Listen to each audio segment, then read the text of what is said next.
فأعوذ بالله السميع العليم من الشيطان الرجيم من همزه ونفخه ونفثه. بسم الله الرحمن الرحيم. ولكل أمة جعلنا منسكا ليذكروا اسم الله على ما رزقهم من بهيمة الأنعام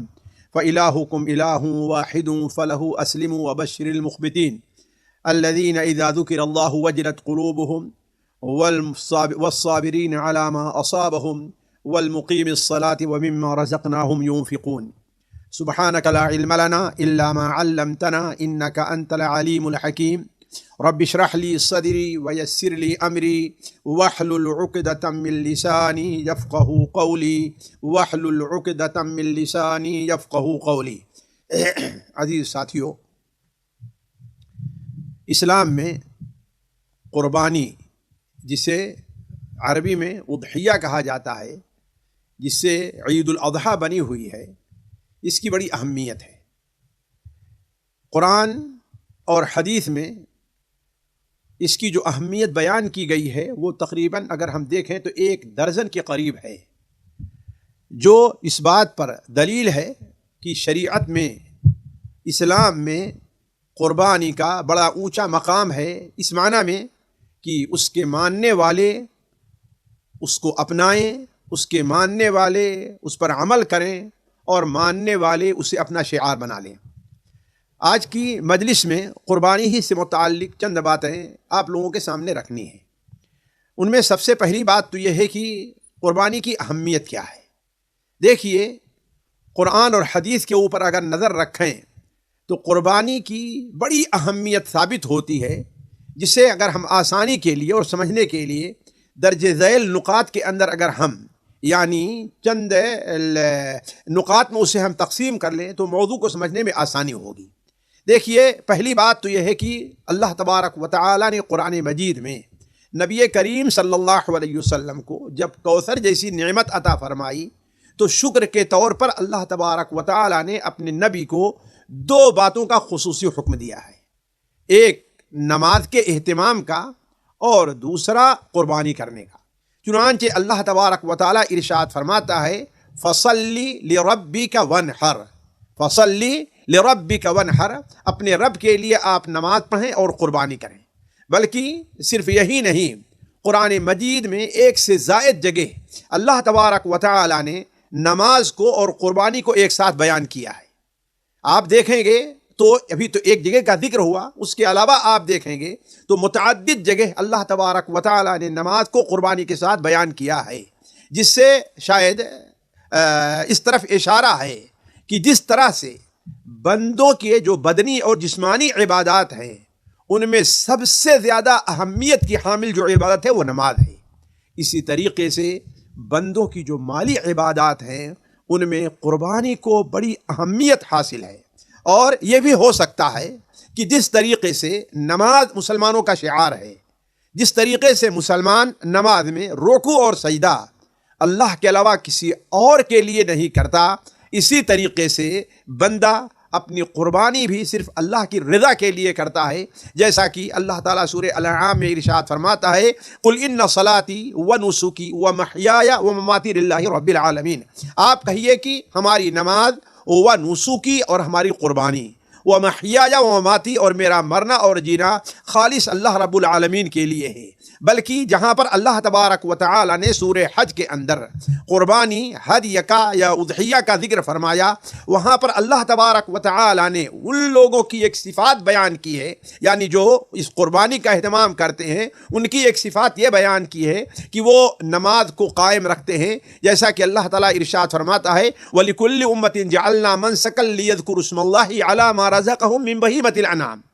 وَإِلَٰهُكُمْ إِلَٰهٌ وَاحِدٌ فَلَهُ أَسْلِمُوا وَبَشِّرِ الْمُخْبِتِينَ الَّذِينَ إِذَا ذُكِرَ اللَّهُ وَجِلَتْ قُلُوبُهُمْ وَالصَّابِرِينَ عَلَى مَا أَصَابَهُمْ وَالْمُقِيمِ الصَّلَاةَ وَمِمَّا رَزَقْنَاهُمْ يُنْفِقُونَ۔ اسی طریقے سے شاید اللہ تبارک و تعالی نے جو یہ اہمیت دی ہے نبی صلی اللہ علیہ قربانی کو جو اہمیت دی ہے اور نبی صلی اللہ علیہ وسلم کو جو حکم دیا ہے، اسی کا اثر تھا کہ نبی کریم صلی اللہ علیہ وسلم اپنی مدنی زندگی میں برابر قربانی کرتے رہے، کبھی قربانی کو چھوڑا نہیں، بلکہ یہی نہیں کہ آپ یہاں حضر میں ہیں، موجود ہیں تو، بلکہ اگر سفر پر بھی جانا رہا کرتا تھا تو آپ سفر میں بھی قربانی کیا کرتے تھے۔ اس سے قربانی کی اہمیت کا اندازہ لگائیں۔ حضرت عبداللہ ابن عمر رضی اللہ تعالیٰ عنہ کی روایت سنن ترمذی وغیرہ میں ہے کہ آپ صلی اللہ علیہ وسلم مکث اقام بالمدینہ 10 سنین یضحی، مدینہ منورہ میں آپ 10 سال رہے اور برابر قربانی کرتے رہے، ہر سال قربانی کرتے رہے۔ اور اسی طریقے سے سنن نسائی، سنن ترمذی اور سنن ابن ماجہ وغیرہ میں حضرت عبداللہ ابن عباس رضی اللہ تعالیٰ عنہما سے مروی ہے کہ ایک بار نبی کریم صلی اللہ علیہ وسلم سفر پر تھے اور اس سفر کے دوران عید الاضحیٰ کا موقع آ گیا تو آپ صلی اللہ علیہ وسلم نے قربانی کی، حتیٰ کہ اگر جہاں قربانی کے جانور کم پڑ رہے تھے تو اس موقع پر آپ نے یہ اعلان کر دیا کہ گائے اگر ہے تو اس میں 7 آدمی شریک ہوں، البتہ اگر اونٹ ہے تو اس میں 10 آدمی شریک ہو سکتے ہیں۔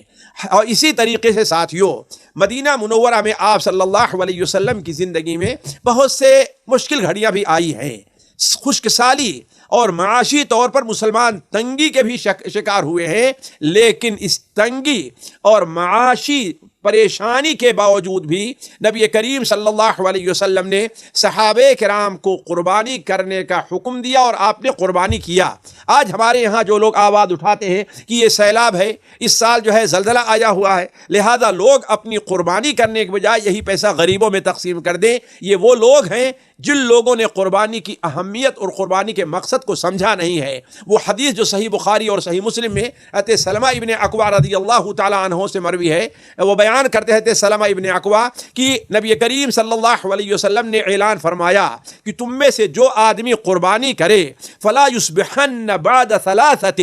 3 دن تک سے زیادہ اسے اپنے گھر کے اندر قربانی کا گوشت نہیں رکھنا چاہیے، بلکہ اسے غریبوں میں تقسیم کر دینا چاہیے۔ کیوں؟ اس لیے کہ اس سال جو ہے چونکہ بڑی خشک سالی تھی، مدینہ منورہ کے ارد گرد جو لوگ رہ رہے تھے تو بہت سے لوگ اس لالچ میں مدینہ منورہ آ گئے کہ مسلمان قربانی کریں گے تو ہمیں کھانے کے لیے گوشت ملے گا۔ تو آپ صلی اللہ علیہ وسلم نے اس موقع پر اعلان کر دیا تھا کوئی آدمی قربانی کا گوشت صرف 3 دن کھا سکتا ہے، اس کے بعد کے لیے ذخیرہ نہ کرے، بلکہ اس کے کیا کرے، وہ غریبوں میں تقسیم کر دے۔ اور آئندہ سال جب ہوا تو آپ صلی اللہ علیہ وسلم نے اعلان فرما دیا کہ تم کھاؤ اور ذخیرہ کرو اور لوگوں پر صدقہ بھی کرو۔ تو علی کل حال کہنے کا مقصد یہ ہے کہ مشکل سے مشکل گھڑی بھی آئی ہے اور آپ صلی اللہ علیہ وسلم نے قربانی کی ہے، قربانی کو چھوڑا نہیں ہے۔ اسی طریقے سے آپ یہ دیکھیں کہ قربانی کی اہمیت کے پیش نظر تاکہ لوگ قربانی کے اندر شریک ہو جائیں، ایک بار کی ضرورت کے تحت آپ صلی اللہ علیہ وسلم نے اونٹ کو بسا اوقات، عام حکم یہ ہے جیسا کہ آپ صلی اللہ علیہ وسلم کی حدیث صحیح مسلم وغیرہ میں حضرت جابر بن عبداللہ سے مروی ہے کہ صلح حدیبیہ کے موقع پر آپ صلی اللہ علیہ وسلم نے بیان فرما دیا تھا کہ ایک گائے میں یا ایک اونٹ میں لوگ 7 آدمی شریک ہو سکتے ہیں، جیسا کہ مشہور یہ ہے کہ ایک گائے یا ایک بھینس 7 لوگوں کی طرف سے ہوتی ہے، ایک اونٹ 7 آدمی کی طرف سے ہوتا ہے۔ لیکن چونکہ ایک بار جانوروں کی تنگی ہو گئی، سفر میں لوگ تھے، پیسہ تھا ان کے پاس لیکن جانور نہیں مل رہے تھے، اس عید کے موقع پر آپ صلی اللہ علیہ وسلم نے ایسا کیا تاکہ جو لوگ جانور نہیں پا رہے ہیں وہ لوگ بھی شریک ہو جائیں۔ تو آپ صلی اللہ علیہ وسلم نے اجازت دی کہ گائے میں تو 7 ہی آدمی شریک ہوں، البتہ اونٹ کے اندر 10 آدمی، یعنی ایک اونٹ 10 آدمی کی طرف سے قربانی کے لیے کافی ہوگا۔ اسی طریقے سے آپ صلی اللہ علیہ وسلم کس قدر اہتمام کرتے تھے مشکل وقت میں، اس میں موقع پر آپ دیکھیے جیسا کہ یہ حدیث آپ صحیح بخاری اور صحیح مسلم میں حضرت برا ابن عازب کی روایت ہے، شاید وہ بیان کرتے ہیں کہ اللہ کے رسول صلی اللہ علیہ وسلم ایک بار آپ نے دیکھا کہ حضرت برا ابن عازب جو ماموں تھے انہوں نے اپنی قربانی عید کی نماز پڑھنے سے پہلے انہوں نے قربانی کر دی۔ تو آپ صلی اللہ علیہ وسلم نے کہا یہ گوشت کے لیے بکری ہے، یہ قربانی کی بکری نہیں ہے، قربانی کا مقام نہیں لے سکتی ہے۔ تو آپ صلی اللہ علیہ وسلم انہوں نے کہا اے اللہ کے رسول، اب میرے پاس تو کوئی جانور ہے نہیں، لیکن ایک میرے پاس جو جانور ہے بکری ہے جو 6 مہینے یا اس سے کم کی ہے، تو کیا اگر میں اس کی قربانی کرنا چاہوں تو میری قربانی ہو جائے گی؟ تو آپ صلی اللہ علیہ وسلم نے فرمایا ضحی بہا، تم اس کی قربانی کرو، لیکن تمہارے علاوہ کسی اور کے لیے ایسا کرنا جائز نہیں ہوگا، اس لیے کہ تم سے غلطی سے ایسا ہو گیا ہے۔ تو کہنے کا مطلب یہ ہے کہ ایک مشکل وقت آیا بھی کہ صحابی کے پاس جانور نہیں ہے، تو آپ نے انہیں ایسا جانور جو عام حالات میں قربانی اس کی نہیں کی جا سکتی ہے، آپ نے اس کی اجازت دے دی تاکہ قربانی کی جو سنت ہے وہ ادا ہو جائے۔ مجھے یاد آیا مسند احمد کے اندر اس سلسلے میں ایک واقعہ مروی ہے، جس واقعے کو امام ابن القیم رحمہ اللہ اپنی کتاب شاید اغاثۃ اللحفان میں ہے، اس میں ذکر کر کے اس سے مسائل کا استنباط کیا ہے۔ تو وہ حدیث میرے سامنے آئی کہ آپ صلی اللہ علیہ وسلم کے ایک صحابی ہیں، بڑے ایک صحابی ہیں جو قبیلے بنو سلمہ سے، سلمی اسی خاندان سے تھے۔ وہ بیان کرتے ہیں کہ ہم لوگ آپ صلی اللہ علیہ وسلم ہم آپ کے پاس تھے، اور ہم غریب قسم کے صحابہ صفہ میں رہتے تھے، اور ہمارا 7 آدمی کا ایک گروپ تھا۔ تو جب عید کا موقع آیا تو ہم میں سے ہر ایک نے ایک درہم دیا، اور 7 درہم کی ہم نے ایک موٹی تگڑی اور بڑی تندرست بکری ہم لے کر کے آئے، اور آپ صلی اللہ علیہ وسلم کے سامنے اس کا ذکر کیا کہ ہم میں سے ہر ایک کے پاس الگ الگ قربانی کرنے کی صلاحیت تو نہیں ہے۔ تو آپ صلی اللہ علیہ وسلم نے ارشاد فرمایا کہ اس کو جانور کو دیکھ کر کے کہ سب سے بہتر قربانی کا جانور وہ ہے جو بڑا مہنگا ہو اور بڑا تندرست ہو۔ تو تم لوگوں نے یہ مہنگا جانور اور تندرست جانور خریدا ہے، تو ایسا کرو، ایک آدمی ایک ٹانگ پکڑے، دوسرا آدمی 2 ٹانگ پکڑے، تیسرا آدمی آگے کی ایک ٹانگ پکڑے، چوتھا آدمی آگے کی ایک ٹانگ پکڑے، 4 ٹانگیں ہو گئی، ایک آدمی ایک سینگ پکڑے اور دوسرا آدمی ایک سینگ پکڑے۔ اس طریقے سے سب لوگ پکڑو اور 7واں آدمی اس کو ذبح کر دے، تو یہ جانور تم لوگوں کی طرف سے کافی ہوگا۔ تو بیان کرتے ہیں ہم نے ایسا ہی کیا، وَكَبَّرْنَا عَلَيْهَا جَمِيعًا، اور ہم نے اس کے اوپر جب بسم اللہ اللہ اکبر کہا ہے۔ تو کہنے کا عرض کرنے کا مقصد یہ ہے کہ اللہ کے رسول صلی اللہ علیہ وسلم نے ایسے موقع پر جو غریب اور مسکین لوگ ہیں ان کے پاس ایسا جانور ہر ایک کے پاس استطاعت نہیں تھی، لیکن قربانی کی اہمیت کے پیش نظر آپ صلی اللہ علیہ وسلم نے ان تمام لوگوں کو ایک طریقہ بتایا جس کے ذریعے سے وہ لوگ قربانی کی فضیلت میں شریک ہو سکتے ہیں۔ بلکہ اگر آپ دیکھیں نبی کریم صلی اللہ علیہ وسلم کا قربانی کو اہمیت دینے کا معاملہ، تو آپ صلی اللہ علیہ وسلم اپنی زندگی میں جو مسلمان نادار اور کمزور رہا کرتے تھے، غریب رہتے تھے، وہ لوگ قربانی کا جانور نہیں خرید سکتے تھے، تو آپ صلی اللہ علیہ وسلم انہیں قربانی کا جانور ان میں تقسیم کرتے تھے تاکہ سارے لوگ اس سنت کے اوپر عمل کریں۔ آج ہمارے لوگوں نے تقریباً اس چیز کو، اس سنت کو، ہمارے مالداروں نے، ہمارے سرکردہ حضرات نے اس سنت کو چھوڑ دیا ہے۔ بہت لوگ جو قربانی کسی کو کرنے کے لیے دیں گے بھی تو وہ کہیں گے تم اپنے گھر قربانی تو کرو، لیکن ہمارے فلاں کے نام سے اور فلاں کے نام سے، ہمارے نام سے کرو۔ یہ نہیں کہ جانور دے دیں اور گھر والا اپنے نام سے قربانی کرے تاکہ قربانی کی اہمیت اور فضیلت کا حقدار وہ بھی بن جائے۔ تو آپ صلی اللہ علیہ وسلم کا معمول یہ رہا ہے کہ لوگوں میں قربانی کا جانور تقسیم کیا کرتے تھے، جیسا کہ صحیح بخاری میں حضرت عقبہ ابن عامر الجہنی رضی اللہ تعالیٰ عنہ کی روایت ہے کہ آپ صلی اللہ علیہ وسلم نے لوگوں کے درمیان ہمیں حکم دیا کہ ہم قربانی کا جانور تقسیم کریں۔ اب تقسیم کرتے کرتے کرتے کرتے اب دیکھا کہ میرے لیے کوئی قربانی کا جانور مناسب نہیں رہ گیا ہے، یہاں تک کہ ایک ایسا جانور تھا جو جذع تھا، یعنی ابھی 6 ہی مہینے یا اس سے کم کا تھا، جس کی قربانی نہیں ہو سکتی تھی۔ تو آپ صلی اللہ علیہ وسلم نے ہمیں حکم دیا، ضحی بہا، چلو تم اس کی قربانی کرو۔ تو کہنے کا مطلب یہ ہے کہ آپ صلی اللہ علیہ وسلم اسی اہمیت کے پیش نظر قربانی کا مال جانور لوگوں میں تقسیم ہی کیا کرتے تھے، بلکہ آپ صلی اللہ علیہ وسلم کا معاملہ یہ تھا کہ آپ صلی اللہ علیہ وسلم ان لوگوں کو جو قربانی کا جانور نہیں خرید سکتے، نہایت ہی مجبور ہیں، تو آپ نے انہیں ایک ایسا عمل بتلایا کہ اگر وہ یہ عمل کر لیتے ہیں تو اللہ تبارک و تعالی انہیں قربانی کا ثواب دے گا اور قربانی کی سنت ادا ہو جائے گی۔ اور وہ طریقہ کیا ہے کہ آپ صلی اللہ علیہ وسلم نے کہا کہ عید الاضحیٰ کے موقع پر وہ اپنے ناخون، ناف کے نیچے کے بال اور موچھ وغیرہ کاٹ لیں گے تو اللہ تبارک و تعالیٰ انہیں قربانی کا اجر دے گا، جیسا کہ حضرت عبداللہ ابن عمر رضی اللہ تعالیٰ عنہ کی روایت سنن ابو داؤد اور سنن نسائی کے اندر موجود ہے کہ آپ صلی اللہ علیہ وسلم نے ارشاد فرمایا، امرت بیوم الاضحیٰ عیدا جعلہ اللہ لہذہ الامہ، یوم اضحیٰ، عید اضحیٰ کا جو دن ہے، یعنی 10ویں ذی الحجہ کا جو دن ہے، اللہ تبارک و تعالیٰ نے ہمیں یہ حکم دیا ہے کہ مسلمانوں کے لیے ہم اسے عید کا دن بنائیں اور اس دن قربانی کیا کریں۔ تو ایک صحابی نے کہا کہ اے اللہ کے رسول صلی اللہ علیہ وسلم، اگر میں قربانی کا جانور نہ پاؤں، صرف ایک مادہ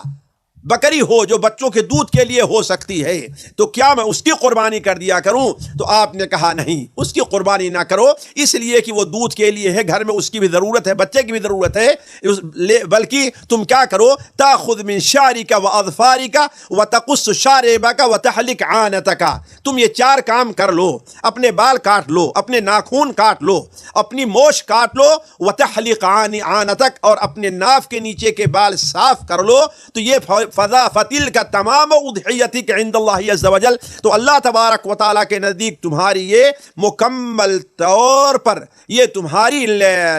قربانی قبول کی جائے گی اور مانی جائے گی۔ تو کہنے کا مطلب یہ ہے کہ اللہ کے رسول صلی اللہ علیہ وسلم قربانی کی اہمیت کے پیش نظر ان لوگوں کو جو قربانی نہیں کر سکتے ہیں، ان کے لیے ایک ایسا طریقہ بتایا جس پر ہر انسان کو قدرت ہے کہ وہ اگر یہ کام کر لیتے تو انہیں قربانی کا ثواب اللہ تعالیٰ کی طرف سے مل سکتا ہے۔ اور آخری بات یہ ہے اس سلسلے میں جو اہمیت کے پیش نظر ہے وہ یہ ہے کہ اللہ کے رسول صلی اللہ علیہ وسلم جہاں قربانی کی اہمیت کے پیش نظر قربانی کے جو جانور ہیں ان کے اوصاف بیان کرتے تھے، عیب دار جانوروں کی قربانی سے منع کرتے، اور خود اپنے لیے آپ صلی اللہ علیہ وسلم خوبصورت سے خوبصورت اور اچھے سے اچھے جانور کا انتخاب کرتے، جیسا کہ انس بن مالک رضی اللہ تعالیٰ عنہ کی حدیث صحیح بخاری اور صحیح مسلم میں ہے کہ اللہ کے رسول صلی اللہ علیہ وسلم یضحی بکبشین املحین اقرنین ویضع رجلہ علی صفحتہما ویذبح ما بیدہ، یعنی آپ صلی اللہ علیہ وسلم 2 دمبے، کیسے دمبے جو چتکبرے خوبصورت ہوتے، سینگ والے ہوتے، ان کا انتخاب کرتے تھے اپنے لیے، اور جب ذبح کرنا ہوتا تو اس کے گردن کے اوپر اپنا پیر رکھتے اور اپنے ہاتھ سے ذبح کرتے۔ تو کہنے کا مطلب یہ ہے کہ اسلام کے اندر ساتھیوں قربانی کی بڑی اہمیت ہے، جن میں سے چند باتیں آپ کے سامنے رکھی گئیں، اور یہ باتیں ہم نے اس لیے رکھا ہے کہ عموماً جب قربانی کا ذکر ہوا کرتا ہے تو لوگ قربانی کی فضیلت سے متعلق کہہ دیتے ہیں کہ قربانی کی فضیلت میں کوئی صحیح حدیث وارد نہیں ہے،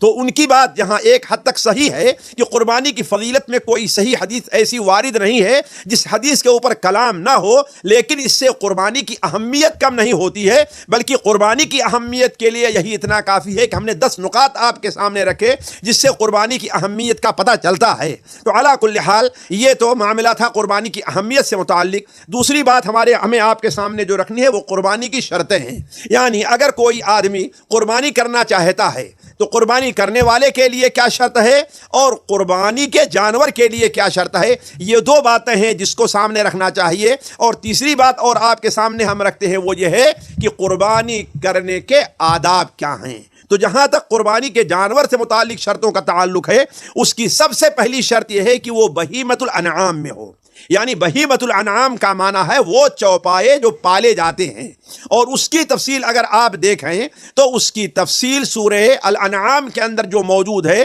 علماء نے اسی پر اپنے اس کی بنیاد رکھی ہے کہ بہیمۃ الانعام کے اندر یہ چیزیں داخل ہیں، اور وہ کیا ہے 8 ازواج من الضأن 2 ومن المعز 2، جیسا کہ آگے آ رہا ہے۔ تو اللہ تبارک و تعالی نے قربانی کے جانور کے لیے بہیمۃ الانعام کی شرط لگائی ہے۔ اللہ تعالیٰ ارشاد فرماتا ہے وَلِكُلِّ أُمَّةٍ جَعَلْنَا مَنْسَكًا لِيَذْكُرُوا اسْمَ اللَّهِ عَلَى مَا رَزَقَهُم مِّن بَهِيمَةِ الْأَنْعَامِ، ہم نے ہر امت کے لیے ایک منسک، ایک عبادت کا، ایک قربانی کا وقت متعین کیا ہے تاکہ اس دن اللہ تبارک و تعالیٰ نے جو بہیمۃ الانعام کی نعمت ان کو عطا کی ہے، جو چوپائے ان کو عطا کیے ہیں، ان کو اللہ تعالیٰ کے ان پر اللہ تعالیٰ کا نام لے، یعنی انہیں ذبح کریں۔ اور یہ جیسا کہ معلوم ہے وہ اونٹ ہے، گائے ہے، بھیڑ ہے اور بکری ہے، یہ 4 ہیں۔ اونٹ، گائے، بھیڑ اور بکری، انہیں میں یہ 4 ہیں۔ اور تمام علماء لغت نے ایک بات یہ بھی لکھی ہے کہ جو بھینس ہے وہ گائے کی قسم سے ہے۔ کوئی ایسا لغوی ہم کو نہیں ملا جس نے بھینس کو گائے سے الگ کر کے بیان کیا ہو، اس لیے جو عموماً جمہور کبیر علماء اسی طرف گئے ہیں کہ بھینس کا حکم بھی گائے کا ہے۔ میں اس طرف تفصیل میں نہیں جانا چاہتا۔ تو دوسری شرط یہ ہے جانور کی، پہلی شرط یہ ہے کہ بہیمۃ الانعام میں ہو، اور دوسری شرط یہ ہے کہ وہ خاص عمر کو پہنچ جائے۔ یہ نہیں کہ کوئی بھی چھوٹا بڑا جانور اٹھا کر ذبح کر دیا جائے، نہیں، بلکہ ایک خاص عمر کو اس کو پہنچنا چاہیے، اور وہ عمر کیا ہے؟ اللہ کے رسول نے ارشاد فرمایا لا تذبحوا الا مسنہ، تم اسی جانور کو ذبح کرو جو مسنہ ہو، جو جانور مسنہ ہو۔ یہ حدیث صحیح مسلم کے حضرت جابر بن عبداللہ سے مروی ہے۔ مسنہ جانور عموماً وہ ہوا کرتا ہے جس کے سامنے کے جو دو دانت آ گئے ہوں، یہ ہے اصل میں مسنہ۔ لیکن زیادہ تر علماء اس طرف گئے ہوئے ہیں کہ مسنہ سے مراد وہ جانور ہے جو سال بھر کا ہو یا اس سے پورا ہو گیا ہو، اور یہ بکری کے لیے ہے۔ البتہ گائے اور اونٹ کے لیے جو ہے وہ 5 سال یا 2 سال یا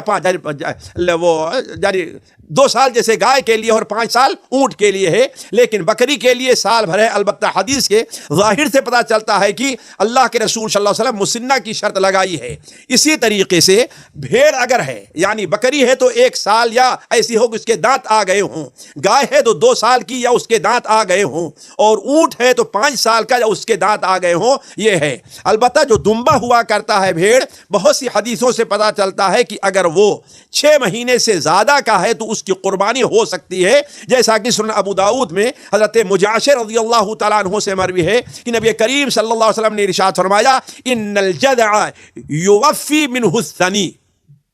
یعنی جو جذع ہوا کرتا ہے، جو جذع ہوا کرتا ہے اس میں وہ برابر ہو جائے کس کے، جو ثنی جو پایا جا رہا ہے اس کے، یعنی جو سال بھر کا ہے۔ اسی طریقے سے ایک دوسری حدیث سنن ترمذی میں ہے نعم الاضحیۃ الجذع من الضان، جو دمبا ہوا کرتا ہے وہ اگر 6 مہینے اور اس سے زیادہ کا ہے تو یہ بہترین قربانی ہے۔ تو دوسری شرط یہ ہے کہ قربانی کے جانور کی کہ یہ خاص عمر کو پہنچ جائے۔ عام طور پر علماء نے بکری کے لیے سال رکھا ہے، اور زیادہ علماء ہمارے عموماً اہل حدیث اس طرف گئے ہوئے ہیں کہ کم سے کم اس کو دانت آنا چاہیے، جو تقریباً 13 مہینے میں یا اس کے بعد اس کے سامنے کے جو دانت ہیں وہ ٹوٹ جائیں یا گر جائیں، یعنی نیا دانت آنا شروع ہو جائے۔ تیسری شرط جانور کی ہے کہ وہ عیب سے پاک ہو، عیب سے پاک ہو۔ اس سلسلے میں دیکھیں کچھ عیب تو ایسے ہیں کہ جن کی موجودگی میں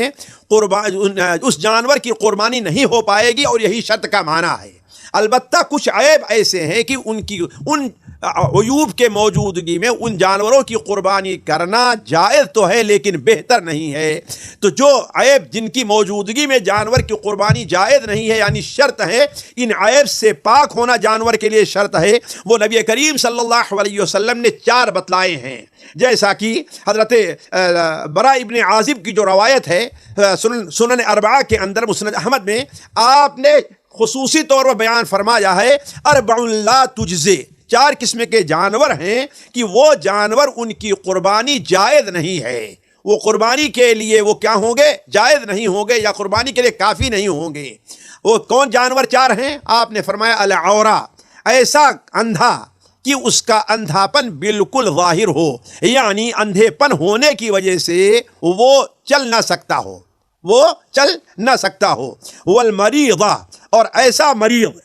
جس کی بیماری کیا ہے وہ ظاہر ہو، یعنی معلوم ہے، دیکھنے سے پتہ چل رہا ہے کہ ہاں بھائی یہ بیمار ہے۔ اسی طریقے سے والعرجاء البین ضلعها، اور وہ لنگڑا جس کا لنگڑا پن ظاہر ہے، یعنی معلوم ہو رہا ہے کہ ہاں وہ چل رہا ہے۔ اس کی علماء نے اس کی شرط یہ لگائی ہے کہ اس کے ساتھ جو بکریاں ہیں ان کے ساتھ ساتھ وہ نہ چل سکتا ہو۔ اسی طریقے سے والکثیر، وہ دبلا جس کے ہڈیوں میں گودا نہیں رہ گیا ہے۔ تو یہ جو 4 قسم کے جانور ہیں، ان میں جو عیب پایا جائے گا یا اس سے جو زیادہ بڑا عیب پایا جائے گا ان کے اندر، یعنی مثال کے طور پر ایک ہے جو کانا ہے اور بالکل واضح ہے اس کا کانا پن، تو جو نابینا ہوگا ظاہر بات اس کی قربانی جائز نہیں ہوگی۔ ایک ہے جو لنگڑا ہے 1 پیر کا، جو 2 پیر کا لنگڑا ہوگا ظاہر بات اس کی قربانی جائز نہیں ہوگی۔ تو کہنے کا مطلب یہ 4 عیب، کانا، یہ جو 4 عیب ہے، کانا اور بیمار اور لنگڑا اور دبلا، یہ 4 جو عیب ہیں، یعنی ایسا کانا ہو کہ کانا پن ظاہر ہے، ایسا لنگڑا کہ لنگڑا پن ظاہر ہے، ایسا بیمار کہ اس کی بیماری ظاہر ہے، اور ایسا دبلا کہ اب اس کے ہڈی کے اندر گودا ہی نہیں رہ گیا ہے، بالکل اس کے چمڑے جو ہیں ہڈی کے اوپر جو ہے گوشت نہیں بالکل ظاہر ہو رہے ہیں، تو یہ جانور اور اس سے جو برے ہوں گے ان کی قربانی جائز نہیں ہوگی۔ البتہ ان کے علاوہ جو ہیں وہ ان کی قربانی جائز ہوگی، لیکن یہ ہے کہ بہتر نہیں ہے۔ جیسا کہتے علی رضی اللہ تعالیٰ عنہ کی روایت ہے کہ اللہ کے رسول صلی اللہ علیہ وسلم نے ہمیں حکم دیا ہے کہ ہم قربانی کا جانور جب خریدیں تو اس کے آنکھ اور کان کو دیکھ لیں، اچھی طریقے سے دیکھ لیں، اور ہم عورا کانا اس کی قربانی نہ کریں، مقابلہ جس کا کان سامنے سے کٹا اس کی قربانی نہ کریں، جس کا کان پیچھے سے کٹا اس کی قربانی نہ کریں، جس کا کان پھٹا ہوا اس کی قربانی نہ کریں، اور جس کے کان میں سوراخ ہے ایسا بڑا اس کی قربانی نہ کریں۔ تو ان عیوب کی موجودگی میں قربانی اگرچہ ہو جائے گی لیکن قربانی کرنا بہتر نہیں ہوگا۔ چوتھی شرط جانور کے لیے ہے کہ وہ جانور قربانی کرنے والے کی ملکیت ہو۔ اگر جانور قربانی کرنے والے کی ملکیت نہیں ہے تو اس کی قربانی نہیں کی جائے گی۔ کیوں؟ اس لیے کہ جو چیز آپ کی ملکیت میں ہے نہیں ہے اسے آپ کسی کو دیں، اسے آپ بیچیں، اسے آپ کھائیں، اس سے آپ صدقہ کریں تو اس کا کوئی بھی اجر آپ کو ملنے والا نہیں ہے۔ جیسا کہ نبی کریم صلی اللہ علیہ وسلم کی وہ حدیث جو صحیح ابن خزیمہ، صحیح ابن حبان اور مستدرک حاکم وغیرہ میں حضرت ابو ہریرہ سے مروی ہے کہ آپ صلی اللہ علیہ وسلم نے ارشاد فرمایا، اگر تم اپنے مال کی زکوٰۃ دو گے تو اللہ تعالیٰ تمہارے مال کی زکوٰۃ قبول کرے گا اور ادا ہو جائے گا، لیکن جس شخص نے حرام مال اکٹھا کیا ہے پھر اس سے صدقہ کرے گا تو اس پر کوئی اجر ملنے والا نہیں ہے بلکہ اس پر گناہ ہوگا۔ تو اس حدیث کو سامنے رکھیں تو معلوم یہ ہوا کہ جو جانور آپ کا نہیں ہے اس کو آپ ذبح کریں تو نہ یہ کہ آپ کی قربانی نہیں ہوگی بلکہ آپ کو گناہ ہوگا۔ قربانی کہ جانور کی یہ شرطیں ہیں، جو 4 شرطیں ہم نے آپ کے سامنے رکھی۔ البتہ قربانی کرنے والے کے لیے کیا شرط ہے؟ پہلی شرط یہ ہے کہ قربانی جو انسان کر رہا ہے، قربانی جو کر رہا ہے تو قربانی کرتے وقت یا اس کی طرف سے کی جا رہی ہے تو اس کی نیت کی جائے۔ اللہ تعالیٰ فرماتا ہے انما الاعمال بالنیات۔ اسی طریقے سے قربانی کو جو ذبح کیا جائے وہ قربانی کے وقت میں ذبح ہو، یعنی شرعی طور پر جو قربانی کا وقت ہے اس وقت میں ذبح کیا جائے۔ اگر اس وقت سے الگ ہٹ کر ذبح کیا جا رہا ہے تو وہ قربانی ادا نہیں ہوگی۔ اور وہ قربانی کا جو وقت ہے وہ عید کی نماز یعنی بقرعید کی نماز کے بعد سے اگر پہلے ہوئی تو قربانی نہیں ہوگی، اور 13ویں ذی الحجہ کے سورج ڈوبنے تک ہے قربانی۔ یہ ہے 4 دن ہے گویا کی عید کی نماز پڑھ لینے کے بعد سے کب سورج 13ویں تاریخ کو سورج ڈوبنے تک، یہ چیز ہے، یہ اس کا وقت ہے۔ اس وقت میں جس کی قربانی ہوگی اس کی قربانی قبول کی جائے گی، اور جس کی قربانی نہیں جو قربانی اس سے پہلے یا اس کے بعد ہوئی تو قربانی قبول نہیں ہوگی۔ جیسا کہ صحیح بخاری اور صحیح مسلم براء ابن عازب کی روایت ہے کہ آپ صلی اللہ علیہ وسلم نے ارشاد فرمایا ان اول ما نبدأ به فی یومنا هذا ان نصلی، اس دن ہم سب سے پہلے نماز پڑھتے ہیں، ثم نرجع فننحر، پھر واپس جا کر کے ہم قربانی کریں گے۔ فمن فعلہ فقد اصاب سنتنا، جس نے ایسا کیا گویا وہ ہماری جو سنت ہمارا طریقہ ہے اس طریقے کو پا لیا۔ اور ابھی جو ہے یہ حدیث گزر چکی ہے کہ آپ صلی اللہ علیہ وسلم نے ایک صحابی کو دیکھا کہ انہوں نے اپنی قربانی کا جانور آپ کی نماز کے پہلے کر دیا تو آپ نے انہیں دوبارہ قربانی کرنے کا حکم دیا ہے۔ اسی طریقے سے قربانی یہ واضح کر دوں کہ قربانی 4 دن ہے، اس لیے کہ آج کل لوگ بہت سے آوازیں اس سلسلے میں اٹھا رہے ہیں کہ قربانی 3 دن ہے، جبکہ نبی کریم صلی اللہ علیہ وسلم کے حدیث صحیح مسند احمد وغیرہ میں اور صحیح ابن حبان میں جبیر ابن مطعم سے بالکل واضح الفاظ میں موجود ہے کہ آپ نے بیان فرمایا کل ایام التشریق ذبح، ایام تشریق جو ہیں یعنی 11 12 13 ان پورے ایام تشریق جو ہے وہ اس میں ذبح ہے، یعنی جانور ذبح کیا جائے گا۔ اور اس پر بھی غور کریں کہ دیکھیے ہدی جو حج کی قربانی ہے اور یہ اضحیہ یعنی جو بقرعید کے موقع پر کی جاتی ہے ان کے احکام تقریباً برابر ہیں۔ تو جب ہدی جو ہے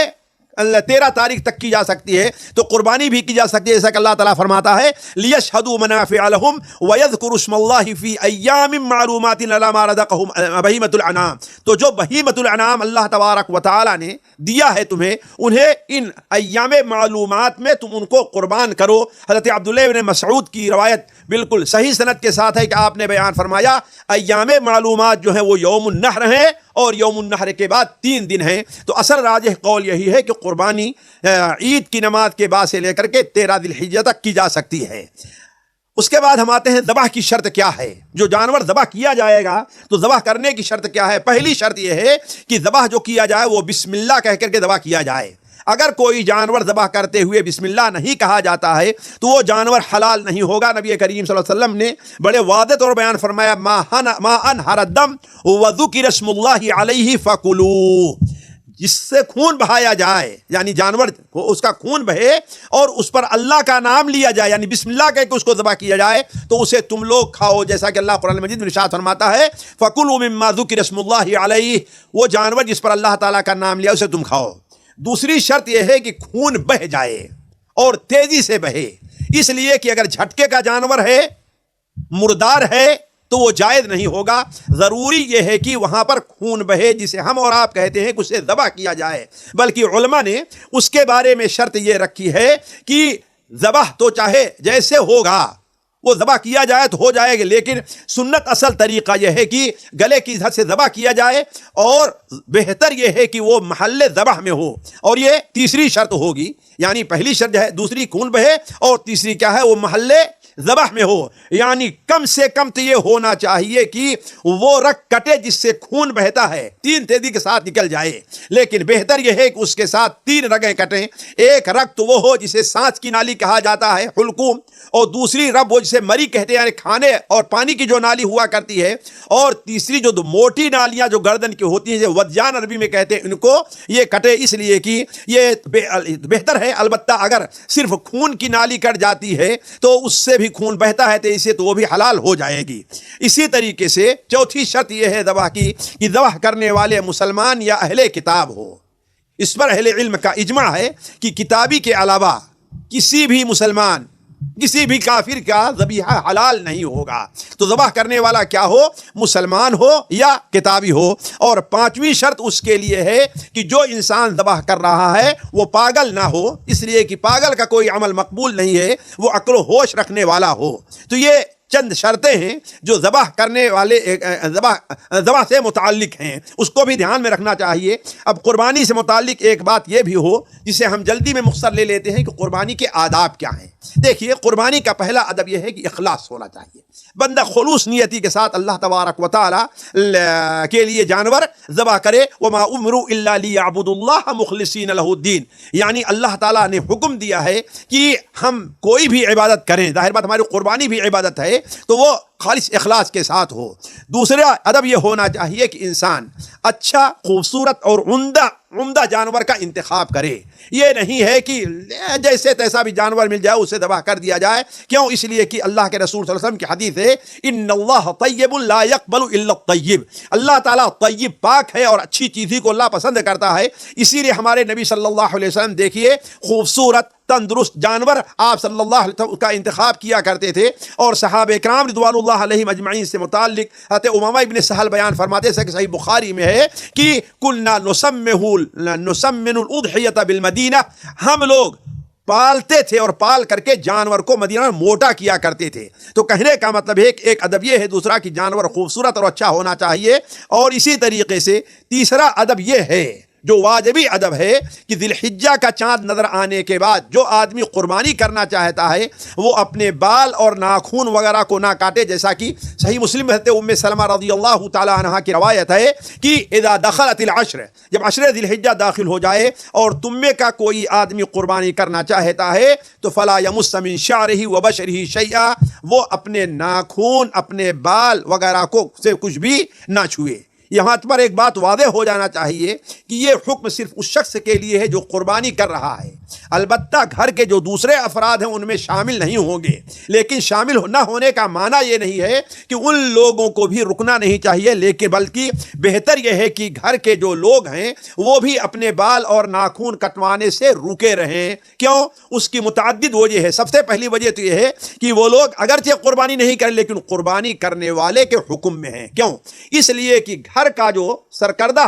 شخص ہے اگر وہ قربانی کرتا ہے تو پورے گھر والوں کی طرف سے ہو جائے گی. دوسری چیز یہ ہے کہ حضرت عبداللہ ابن عمر رضی اللہ تعالی عنہ نے ایک بار، جیسا کہ مصنف ابن ابی شیبہ میں صحیح سند کے ساتھ مروی ہے، کہ انہوں نے ایک عورت کو دیکھا کہ عشرہ ذی الحجہ میں وہ اپنے بچے کا بال کاٹ رہی ہے. تو حضرت عبداللہ ابن عمر رضی اللہ تعالیٰ عنہ نے اس سے کہا لو اخرتی ہے الی یوم النحر کان احسن، اگر اس کے بال کے کاٹنے کو تو یوم النحر تک مؤخر کر دیتی تو یہ بہتر ہوتا۔ اسی طریقے سے امام ابن سیری رحمہ اللہ کا اثر امام ابن حزم نے محلہ میں صحیح سند کے ساتھ نقل کیا ہے کہ عشر ذی الحجہ کے موقع پر وہ اپنے بچوں کے بال اور ناخن وغیرہ نہیں ترشواتے تھے، اس کو پسند نہیں کرتے تھے۔ تو کہنے کا مطلب یہ ہے کہ اگرچہ گھر کے وہ افراد جو قربانی نہیں کر رہے ہیں اگر وہ لوگ بھی رکے رہیں تو یہی بہتر ہے۔ اسی طریقے سے ساتھیوں ایک چیز اور ہے جو قربانی سے متعلق ذہن میں رکھنا چاہیے، وہ یہ ہے ذبح کرنے کے آداب۔ دیکھیے ذبح کرنے سے متعلق جانور کے ساتھ پہلا ادب یہ ہے کہ نرمی کا معاملہ کیا جائے، جیسا کہ نبی صلی اللہ علیہ وسلم کا معمول رہا ہے۔ بلکہ ایک صحابی آپ کے پاس آتے ہیں اور کہتے ہیں اے اللہ کے رسول صلی اللہ علیہ وسلم، جب میں بکری کو ذبح کرتا ہوں تو مجھے اس پر رحم آتا ہے۔ تو آپ صلی اللہ علیہ وسلم نے ارشاد فرمایا ان رحمتها رحمک اللہ، اگر تم نے اس کے اوپر رحم کیا ہے تو اللہ تمہارے اوپر بھی رحم کرے گا۔ اس حدیث کو امام بخاری نے اپنی الادب المفرد میں نقل کیا ہے۔ اسی طریقے سے دوسرا ادب یہ ہے کہ جس چھری سے ذبح کیا جا رہا ہے اس چھری کو تیز کر لے، جیسا کہ نبی کریم صلی اللہ علیہ وسلم کا معمول رہا ہے۔ صحیح مسلم میں ہے کہ آپ صلی اللہ علیہ وسلم نے مائی عائشہ سے فرمایا اے عائشہ چھری لے آؤ واشحذیھا بحجر، اور کسی پتھر پر رکھ کر کے اسے تیز کر لو۔ اسی طریقے سے ایک ادب یہ ہے کہ چھری جب تیز کی جا رہی ہو تو جانور سے اس کو چھپایا جائے، جانور اسے دیکھے نہیں۔ کیوں؟ اس لیے کہ وہ یہ سمجھے گا کہ ہاں مجھے اسی سے ذبح کیا جائے گا، اور جانوروں کو اللہ تعالیٰ نے احساس دیا ہے، جیسا کہ امام طبرانی رحمہ اللہ اپنی کتاب طبرانی کبیر اور اوسط میں حضرت عبداللہ ابن عباس رضی اللہ تعالیٰ عنہ سے نقل کرتے ہیں کہ آپ صلی اللہ علیہ وسلم نے ایک شخص کو دیکھا بکری کو پچھاڑے ہوئے ہے، اس کے اوپر اپنا پیر رکھے ہوئے ہے اور چھری کو تیز کر رہا ہے۔ تو آپ نے فرمایا اس کو چھری کو ایسا کرنے سے پہلے تم نے تیز کیوں نہیں کر لیا تھا؟ اسی طریقے سے ذبح کا ایک ادب یہ ہے کہ انسان خود اپنے ہاتھ سے ذبح کرے، جیسا کہ نبی کریم صلی اللہ علیہ وسلم کی سنت رہی ہے کہ آپ نے فذبحہما بیدہ، آپ نے وہ جو جانور ذبح کرتے تھے اس کو اپنے ہاتھ سے ذبح کیا ہے، اور اگر خود ذبح نہیں کرتا تو وہاں بہتر یہ ہے کہ انسان موجود رہے۔ اسی طریقے سے مسنون کاموں میں ایک کام یہ ہے کہ صرف بسم اللہ کر کے نہیں بلکہ بسم اللہ اللہ اکبر، یعنی واجب اور شرط صرف بسم اللہ کہنا ہے، لیکن نبی کریم صلی اللہ علیہ وسلم کی سنت یہ ہے کہ وہ سما و کبر، آپ نے اللہ اکبر کہا اور بسم اللہ اللہ اکبر کہا، جیسا کہ صحیح بخاری میں حضرت انس بن مالک کی روایت ہے۔ اسی طریقے سے ذبح کرنے سے پہلے یہ ذکر پڑھنا چاہیے کہ انی وجہت وجہ الذی فطر السماوات والارض علی ملۃ ابراہیم حنیفا وما انا من المشرکین ان صلاتي ونسكي ومحیاي ومماتي للہ رب العالمین لا شریک لہ وبذلک امرت وانا اول المسلمین، اور پھر اس کے بعد دعا کرے اللہم منک ولک وعن امت محمد وعن محمد و امتی، یعنی کہنے کا مطلب یہ ہے کہ ذبح کرتے وقت ذکر کرے اور پھر اس کے بعد دعا پڑھے، یہ بھی ادب میں داخل ہے۔ اسی طریقے سے قربانی کے ایک ادب میں یہ بھی داخل ہے کہ انسان قربانی کا گوشت کھائے، قربانی کا گوشت کھائے، جیسا قرآن مجید میں حکم ہے فَكُلُوا مِنْهَا وَأَطْعِمُوا الْبَائِسَ الْفَقِيرَ، اور اس کے بعد کا ایک ادب یہ ہے کہ قربانی کا گوشت کھائے بھی اور قربانی کا گوشت صدقہ کرے۔ اور آخر میں یہ ہونا چاہیے کہ جو شخص قربانی کر رہا ہے اللہ تبارک و تعالیٰ سے دعا بھی کرتا رہے کہ اللہ تبارک و تعالیٰ اس کی قربانی قبول فرمائے، ورنہ بغیر قربانی کے قبول کیے اللہ کے قبول کیے ہوئے قربانی کی کوئی اہمیت نہیں رہ جاتی۔ اللہ تبارک و تعالیٰ سے دعا ہے کہ اللہ تعالیٰ ہمیں اور آپ کو اس اسلامی شعیرے کے اوپر اس کے آداب و شرائط پر عمل کرنے کی توفیق عطا فرمائے۔ والسلام علیکم ورحمۃ اللہ وبرکاتہ۔ ہمارے علمی اور عوامی دروس اور سوال و جواب کی مجلسوں سے آپ خود بھی مستفید ہوں اور اپنے دوست و احباب کے ساتھ بھی شیئر کریں۔ عین ممکن ہے کہ آپ کے شیئر سے کسی کی اصلاح اور آپ کے لیے صدقہ جاریہ بن جائے۔ واٹس ایپ پر اسلامک میسج حاصل کرنے کے لیے نمبر نوٹ فرمائیں: یعقوب عزیز 00966 5089 59707۔ واٹس ایپ سوال جواب گروپ میں ایڈ ہونے کے لیے نمبر نوٹ فرمائیں: عبدالسلام عمری 00966 502627 622۔ نمبر بھیجتے ہوئے نام اور پتہ ضرور لکھیں۔ اسی طرح ہمارے یوٹیوب چینل اسلامی دعویٰ کو ضرور سبسکرائب کریں تاکہ ہماری ہر نئی اور اہم ویڈیو کی اطلاع آپ کو فوری حاصل ہو جائے۔ تمام دروس، مقالات اور سوال جواب سیریز کے لیے ہماری مشہور ویب سائٹ www.islamidawah.com کا مشاہدہ کرتے رہیں۔ السلام علیکم ورحمۃ اللہ وبرکاتہ۔